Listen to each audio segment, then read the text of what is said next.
શહેરમાં ગઈકાલે વાતાવરણમાં આવેલા પલટા બાદ મોડી રાત્રે ભારે પવન સાથે વરસાદ ખાબક્યો હતો, જેના કારણે ઘણી જગ્યા પર વૃક્ષો ધરાશાયી થવાના કિસ્સાઓ સામે આવ્યા હતા, તો ક્યાંક પતરા અને સોલાર પેનલ પર ઉડી ગઈ હતી। સુરતના હની પાર્ક વિસ્તારમાં અભિનવ સોસાયટીના બિલ્ડિંગ પર લાગેલી સોલાર પેનલો ભારે પવન ફૂંકાવાના કારણે ખૂબ દૂર સુધી ઉડી હતી।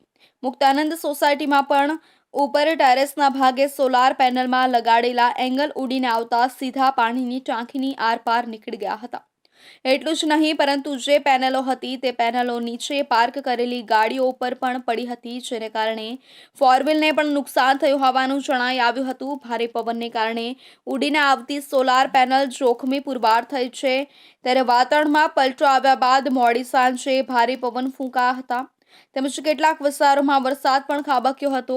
રાત્રે 1:30-2 વાગે મિની વાવાઝોડું આવ્યું અને આજે અમારી સોલાર પેનલ અભિનવમાંથી આ પવન દ્વારા સુસવાટા સાથે આવી અને ગાડીઓમાં નુકસાન, ઉપર છત ઉપર પાણીની ટાંકીમાં નુકસાન, પાઇપો તૂટી ગઈ અને જે કંઈ ઘટનાઓ બની તે જે અમે ધારેલીની શક્યની હતી એ બધી કલ્પના વિરુદ્ધની ઘટનાઓ હતી।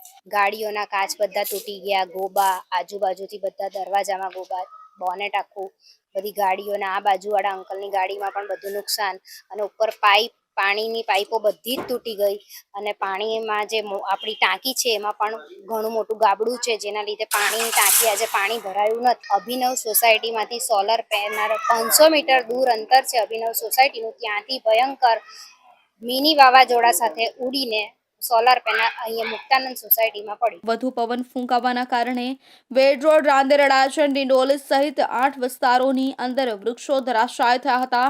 કેટલીક જગ્યાએ જોખમી પતરાઓને લઈને પણ ફાયર વિભાગમાં કોલ આવ્યા હતા। ફાયર વિભાગની ટીમ દ્વારા વૃક્ષો દૂર કરવા અને જોખમી પતરા હટાવવાની કામગીરી કરવામાં આવી હતી।